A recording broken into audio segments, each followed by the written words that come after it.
ETF index mutual funds నేర్చుకుని stock మార్కెట్లో రాణించాలనుకుంటున్నారా? వెంటనే ఈ నెంబర్కి కాల్ చేయండి. సత్యన్ గారు నమస్తే సార్. నమస్తే. Satyan garu, EPFO employees provident for organisation, దీనికి సంబంధించి కేంద్ర ప్రభుత్వం రెండు కీలకమైన సర్వీసులకు సంబంధించిన అనౌన్స్మెంట్ కూడా చేయడం జరిగింది. ఒకటి వచ్చేసి పేరు మార్పు, రెండవది అకౌంట్ కి సంబంధించిన ట్రాన్స్ఫర్. సో దీనికి సంబంధించి కేంద్ర కార్మిక శాఖ మంత్రి అనౌన్స్మెంట్స్ కూడా చేశారు. ఏంటా కొత్త అనౌన్స్మెంట్స్? అసలు ఈపీఎఫ్ఓ వాళ్ళకు దేశంలో ప్రతి వాళ్ళు ఈపీఎఫ్ఓ అంటే స్టేట్ కానీ సెంట్రల్ కానీ చిన్న ఉద్యోగి కానీ పెద్ద ఉద్యోగి కానీ ప్రావిడెంట్ ఫండ్ లేకుండా ఉండే క్వశ్చన్ లేదు. ప్రావిడెంట్ ఫండ్ ఉండు అంటే జాబ్లో జాయిన్ కాగానే ప్రైవేట్ ఆర్గనైజేషన్ కానీ గవర్నమెంట్ ఆర్గనైజేషన్ కానీ చిన్న కంపెనీ కానీ పెద్ద కంపెనీ కానీ జాయిన్ అవ్వగానే ప్రావిడెంట్ ఫండ్ అకౌంట్ ఓపెన్ చేయాలి. మళ్ళీ కొంత అమౌంట్ షేరింగ్ ఉంటుంది, అంటే మేనేజ్మెంట్ కొంత, యాజమాన్యం వీళ్ళు కొంత, అది జమ అవుతూ ఉంటుంది. దాని మీద ఇంట్రెస్ట్ రావడం జరుగుతుంది. ఇదంతా జనరల్ కామన్. కాకపోతే ఎక్కువ శాతం దీని మీద చాలా మందికి అపోహలు ఉన్నాయి. ఎందుకు? సర్వీసెస్ ప్రాబ్లం, వీళ్ళు ట్రాన్స్ఫర్ కావటం, అంటే ఇప్పుడు కొన్నాళ్ళు పనిచేస్తాడు, ఇంకో దగ్గరికి వెళ్తాడు, ఈ ప్రావిడెంట్ ఫండ్ అకౌంట్ అక్కడ ఆగిపోవటం, బ్లాక్ అయిపోవటం, చేంజ్ కాకపోవటం, ఇబ్బంది పడటం, ఆ అమౌంట్ ఎంత ఉందో తెలియకపోవటం, ఈయన అమౌంట్ జమ అయిపోతుంటుంది, కట్ అయిపోతుంటుంది, కానీ ఈయనకు అప్డేట్ రాదు, ఈయనకు సర్వీస్ ఇచ్చే వాళ్ళు ఉండరు. అవన్నీ ఇప్పటి వరకు చాలా చాలా అనుభవిస్తున్నారు. ఈ ఉన్నటువంటి ఏదైతే ఉంటుందో ఒకటే ఉంటుంది పెద్ద ఆఫీసు. ఇక్కడ హైదరాబాద్కి వచ్చేటప్పుడు బర్కత్పుర, అప్పుడు తెలంగాణ ఆంధ్రప్రదేశ్ రెండింటికి కలిపితే కూడా ఒకటే ఉంది ప్రావిడెంట్ ఫండ్ ఆఫీసు. ఈ బర్కత్పురాలో ఏదైతే ఉందో హైదరాబాద్లో ప్రతి వాళ్ళు ఏదైనా ఉంది అంటే బర్కత్పుర ఆఫీస్కి వెళ్ళాల్సిందే.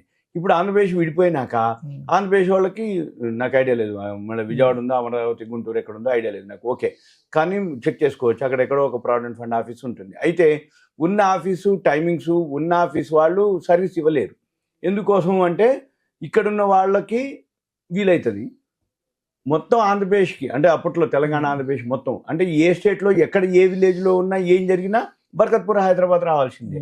బర్కత్పుర హైదరాబాద్ వస్తే ఏం జరుగుద్ది? లీవ్లో ఉండొచ్చు, ఆ సెక్షన్ వాళ్ళు టైంకి ఎప్పుడు కిటకిటలాడుతూ ఉంటుంది. కరెక్ట్. అంటే ఏమవుతుంది, నీకు సర్వీస్ దొరకకపోయేది. మళ్ళీ ఇక్కడ ఉండాలి అంటే నాన్ లోకల్ వాళ్ళకి అకామిడేషన్ అనుకోండి, ఫుడ్ అనుకోండి, ఖర్చుతో కూడుకునే వ్యవహారం, అవన్నీ లేకుండా ఇప్పుడు ఇది చాలా చాలా ఉన్నటువంటి బెనిఫిట్ అయ్యేటటువంటి అది ఏందో చూద్దాం. ఈ ఏదైతే ఉద్యోగ భవిష్య నిధి సంస్థ ఈపీఎఫ్ వాళ్ళు ఒక నిర్ణయం తీసుకోవడం జరిగింది.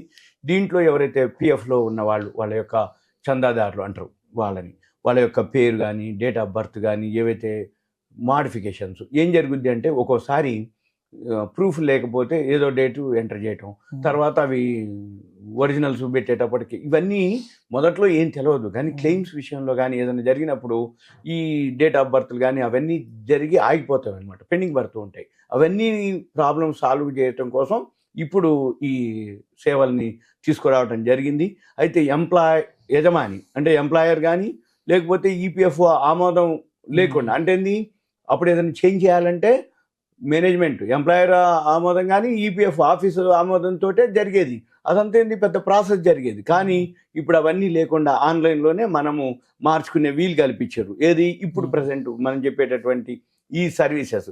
అయితే వీటిలో ఏంటంటే ఈ కేవైసీ పూర్తి చేయగానే మన యొక్క ఈపీఎఫ్ ఖాతా ఏదైతే ఉందో మన యజమాని జోక్యం లేకుండానే మనం ట్రాన్స్ఫర్ కూడా చేసుకోవచ్చు. అంటే సపోజ్ మనం అంతకుముందు ఎక్కడో పనిచేసి ఉంటాడు, ఇప్పుడు ఇంకో దగ్గరికి వెళ్ళి ఉంటాడు, వెళ్ళినప్పుడు ఏమవుతుంది, మరి అక్కడ అమౌంట్ బ్లాక్ అయిపోద్ది, ఆ అమౌంట్ ఇక్కడికి మనం ట్రాన్స్ఫర్ చేసుకునే ఫెసిలిటీ అనమాట. అంటే ఎవరైతే ఈ వీడియో వింటుండ్రో ఒకవేళ ఎవరైతే ట్రాన్స్ఫర్ కానీ జాబ్ మారినా కానీ ఇంకేదైనా జరిగినప్పుడు మార్చుకోవడానికి. అయితే ఇదంతా కూడా ఎవరైతే కేంద్ర కార్మిక శాఖ మంత్రి మన్సుఖ్ మాండవీయ గారు శనివారం నాడు ఈ రెండు సర్వీసెస్ని ప్రారంభించటం. ఒకటేంటి, మేనేజ్మెంట్ ఏం లేకుండా మనంతా ఏదైనా మారినప్పుడు కూడా మార్చుకోవడానికి అవకాశం ఉండేటట్టు. అయితే ఎవరైతే వాళ్ళ యొక్క పర్సనల్ డీటెయిల్స్ ఉంటాయి, అంటే ఒకవేళ డేట్ ఆఫ్ బర్త్, పేరు, ఏజ్, ఎడ్యుకేషను, లేకపోతే తల్లి తండ్రి, లేకపోతే మ్యారీడు అన్మ్యారీడు, అప్పుడు చేసినప్పుడు సింగిల్ ఉంటాడు, తర్వాత మ్యారేజ్ అయి ఉంటుంది, ఇవన్నీ కూడా, లేకపోతే నామినీ ఉంటారు, అంతకుముందు పెళ్లి కాలేదు, ఇప్పుడు మ్యారేజ్ అయిన తర్వాత భార్య భర్త, ఇట్లా వీళ్ళందరూ, లేకపోతే డేట్ ఆఫ్ జాయినింగ్, ఇప్పుడు జాబ్ మారినప్పుడు డేట్ ఆఫ్ జాయినింగ్, ఇవన్నీ కూడా చేంజెస్ ఉంటాయి. ఇవన్నీ కూడా డీటెయిల్స్ ఏవైతే ఉన్నాయో జనరల్గా తప్పులు జరుగుతూ ఉంటాయి అక్కడ, ఏది ఆ టైంలో వీళ్ళకి తెలవకుండా. కాబట్టి వీళ్ళు ఎవరైతే చూస్తున్నారో వాళ్ళు ఆ వెబ్సైట్లోకి వెళ్ళి వాళ్ళు చెక్ చేసుకొని వాళ్ళన్నీ కరెక్ట్ ఉన్నాయా లేవా చూసుకొని కరెక్ట్ ఉంటే ఓకే, కరెక్ట్ లేకపోతే మాడిఫై చేసుకోవచ్చు. ఇప్పుడు ప్రజెంట్ ఈ ఫెసిలిటీస్ ద్వారా వీటిని ఇప్పుడు అనమాట. అంటే ప్రతిసారి మేనేజ్మెంట్ వాళ్ళు చెప్పి వాళ్ళే చేయాలి, వాళ్ళ పర్మిషన్ అంటే అయ్యేది కాదు. అది లేదు, పిఎఫ్ ఆఫీస్ వాళ్ళే చేయాలి, అది అయ్యే పని కాదు. అందుకని మనమే మన డీటెయిల్స్ మనమే చెక్ చేసుకొని మనమే అప్డేట్ చేసుకునే అవకాశం. ఇదంతా కూడా 2017 అక్టోబర్ 1 తర్వాత ఎవరైతే ఈ యూఏఎన్ చందాదారులు అంటారు, వీళ్ళు ఈ కొత్త ఫెసిలిటీస్ని ఉపయోగించుకోవచ్చు అన్నారు అనమాట. ఎవరైతే ఈ చేంజెస్ డీటెయిల్స్ ఏవైతే మార్చుకోదలుచుకున్నారో ఇటువంటి వాటికి ఎలాంటి సపోర్టింగ్ డాక్యుమెంట్స్ అవసరం లేదు అని చెప్పడం కూడా జరిగింది. అయితే 2017 అక్టోబర్ 1 కంటే ముందు ఎవరైతే ఇందులో జాయిన్ అయిన వాళ్ళు ఉన్నారో వాళ్ళందరూ కూడా ఈపీఎఫ్ ఆమోదం అవసరం లేకుండా కూడా యాజమాన్యం కూడా మేనేజ్మెంట్ కూడా ఈ మార్పులు వాళ్ళు చేసుకోవచ్చు, చేయొచ్చు అనేది చెప్పడం అనమాట. అయితే వీటికి సంబంధించిన ఏదైతే డాక్యుమెంట్ సపోర్టింగ్ డాక్యుమెంట్స్ ఏవైతే ఉన్నాయో అవి కూడా తగ్గించినట్లుగా చెప్పడం జరిగింది. అయితే వీటన్నిటితో పాటు ఆధార్తో లింకు చేయనటువంటి మాత్రం అవి ఫిజికల్ డాక్యుమెంట్లు ఇవ్వాలి. అంటే 99.99% లేవు, అన్ని పాన్ ఆధార్ లింక్ అయిపోయినాయి సెల్కి. ఒకవేళ ఎవరైతే ఆధార్ లింకు లేకుండా కనుక ఉంటే అప్పుడు మనం ఫిజికల్ డాక్యుమెంట్లు ఇవ్వాల్సి ఉంటుంది. అప్పుడు వాళ్ళు ఏం చేస్తారు, వెరిఫికేషన్ ఆ ఫిజికల్ డాక్యుమెంట్లు వెరిఫికేషన్ అయిపోయిన తర్వాతనే వాళ్ళు పర్మిషన్ ఆమోదం చేయాల్సి ఉంటుంది అనమాట. అయితే ప్రజెంట్ మాత్రం ఇప్పుడు ఏవైతే కంపెనీలు ఉన్నాయో వాళ్ళు ఎంప్లాయీ జాయిన్ కాగానే వాళ్ళ యొక్క మ్యారేజు, ఎడ్యుకేషను, ఆ యొక్క వివరాలన్నీ కూడా ఎంటర్ చేసేటప్పుడు కొన్ని తప్పులు జరుగుతూ ఉంటాయి. ఈ తప్పుల్ని కరెక్షన్ చేయడానికి ఆన్లైన్లో రిక్వెస్ట్ పెట్టాలన్నమాట. వీళ్ళు ఈ రిక్వెస్ట్ పెడితే వాళ్ళంతా రిక్వెస్ట్ పెట్టిన తర్వాత రిక్వెస్ట్ చేసిన తర్వాత ఈపీఎఫ్ఓ వాళ్ళు ఆమోదం మళ్ళీ వాళ్ళు కోసం అంటే వీళ్ళు కరెక్షన్ చేసి రిక్వెస్ట్ పెడితే ఈపీఎఫ్ఓ వాళ్ళు ఆమోదం పెడితే ఇదంతా కూడా జాయింట్ డిక్లరేషన్ అంటారు అనమాట. ఇదంతా కూడా ఒక్క 2024-25లోనే 8 లక్షల రిక్వెస్ట్లు వచ్చినాయి ఇట్లాంటి. అయితే ఈ 8 లక్షల రిక్వెస్ట్లు అన్నీ కూడా అంటే తెలియపరచడం అంటే అంతమంది ఇబ్బంది పడుతున్నారు చేంజెస్ కోసం. ఈ నిర్ణయంతో 45% మందికి ఇమీడియట్గా ఫ్రీ అయిపోతారు. అంటే వీళ్ళే ఆ వెబ్సైట్లోకి వెళ్తారు, వాళ్ళ తప్పులన్నీ మేనేజ్మెంట్ ఈపీఎఫ్ఓ పర్మిషన్ లేకుండానే మార్చుకోవచ్చు అనేది అనమాట ఇప్పుడు. అయితే దీంతో పాటు ఒక 50% కరెక్షన్లు అన్నీ కూడా ఇక్కడ మేనేజ్మెంట్ దగ్గరే క్లియర్ అయిపోతాయి. ఇది రానున్న రోజుల్లో ఎవరైతే సభ్యులు కానీ అభ్యర్థులు కానీ చందాదారులు ఉన్నారో వాళ్ళ యొక్క అన్ని పెండింగ్లో కనుక మేనేజ్మెంట్ పెండింగ్లో ఉంటే వాళ్ళు ఈ పాతదంతా డిలీట్ చేసి కొత్త యాప్ ద్వారా కొత్త దాంట్లో ఆటోమేటిక్గా ఈ ఫెసిలిటీస్ని ఉపయోగించుకోవటం అని కూడా చెప్పేయడం జరిగింది.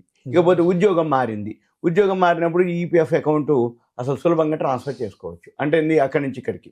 అయితే ఈ కేవైసీ పూర్తి చేస్తే ఎవరైతే చందాదారులు ఉన్నారో వాళ్ళు డైరెక్ట్గా ఆధార్ ఓటీపీ ఎంటర్ చేస్తే మేనేజ్మెంట్ జోక్యం లేకుండానే వీళ్ళే ఆ అకౌంట్ని వీళ్ళకు ట్రాన్స్ఫర్ చేసుకోవచ్చు. అది మెయిన్ బెనిఫిట్ అనమాట. అయితే ఎవరైతే ట్రాన్స్ఫర్ రిక్వెస్ట్ అయితే ఇప్పటి వరకు అప్పుడేమేదంటే వాళ్ళ దగ్గరే ఉండేది రిక్వెస్ట్ పెట్టేది, వాళ్ళు ఏం చేస్తారు ఇక చూస్తాం చేస్తాం పంపిస్తాం అని పెండింగ్లో ఉండేది. ఇటువంటి అన్నీ ఇప్పుడు అవసరం అనుకుంటే అందులో డిలీట్ చేయటం మళ్ళీ ఫ్రెష్గా వీళ్ళంతటా వీళ్ళే ట్రాన్స్ఫర్ పెట్టేసుకుంటే సింపుల్గా అయిపోతుంది. ఇదంతా కూడా అంతకుముందు 12-13 రోజులు ఏది ఈపీఎఫ్ అకౌంట్ ట్రాన్స్ఫర్కి ఈ నిర్ణయంతో అదంతా టైము ఫ్రేమ్ తగ్గిపోతుంది. అంటే 12-13 రోజులు ఏమి లేకుండా ఇదంతా ఏంది బ్యాంకింగ్ వ్యవస్థతోటి సమానంగా ఈపీఎఫ్ఓ కూడా సేవలు అందించడమే లక్ష్యం అని. అంటే ఏంటి బ్యాంకింగ్ సర్వీసులు ఎట్లంటాయి ఫాస్ట్గా ఉంటాయి, అలానే ఈపీఎఫ్ఓ ఇప్పటివరకు అటువంటి సర్వీసెస్ లేవు. అలానే మేము కూడా ఈపీఎఫ్ఓని తీసుకురావాలి అని ఆయన చెప్పడం జరిగింది. ఈ సర్వీసెస్ అందించడం కోసమే అనేక చర్యలు ఈపీఎఫ్ఓలో చేపడుతున్నట్టుగా మంత్రి గారు వివరించడం జరిగింది. ఇది సింపుల్గా ఈపీఎఫ్ఓకి. ఇంకా ఇంకొక విన్నపం, ఎవరైతే ఈ వీడియో వింటారో చూస్తారో బాబు మీరు దయచేసి నాకు కాల్ చేయొద్దు. ఎందుకోసం అంటే ఈపీఎఫ్ఓ నేను విషయం చెప్పడం వరకే, వివరణ ఇవ్వడం వరకే, స్కీమ్ గురించి వివరాలు చెప్పడం వరకే, అంతే తప్ప మీ దగ్గరలో ఉన్న మీ ఆఫీస్లో ఉన్నా కానీ మీ దగ్గరలో ఉన్న హెచ్ఆర్తోనో మేనేజ్మెంట్తోనో వాళ్ళతో మాట్లాడి మీరు సాల్వ్ చేసుకోవాలి. అంతే తప్ప నాకు చేసి సార్ ఈపీఎఫ్ఓ నాకు ఇట్లా వచ్చింది అట్లా వచ్చింది ప్రాబ్లం అని అనొద్దు దయచేసి. Thank you.